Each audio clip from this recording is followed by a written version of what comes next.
नमस्कार बंधु माने आपण को स्वागत। आज आम सावित्री व्रतर एक रहस्यमय और आकर्षणीय विषय रे जानिबा।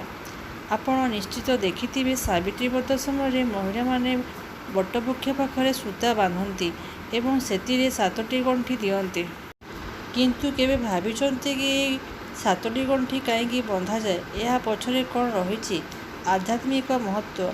आज आम से विषय जानिबा। सावित्री व्रत कथा सावित्री और सत्यवान को कहानी सह जड़ित। सावित्री थिले जड़े प्रतिव्रता नारी।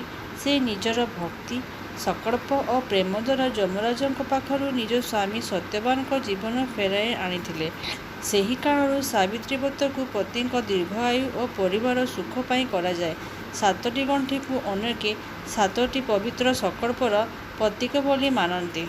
प्रथम गंठी हूँ परिवार सुख पाए, द्वितीय गंठी हूँ घर शांति पाए, तृतीय गंठी हूँ भल स्वास्थ्य पाए, चतुर्थ गंठी हूँ दीर्घ आयु पाए, पंचम गंठी हूँ धन समृद्धि पाए, षष्ठ गंठी हूँ भल पाइबा विश्वास पाए, सप्तम गंठी हूँ अटूट दाम्पत्य संपर्क पाए।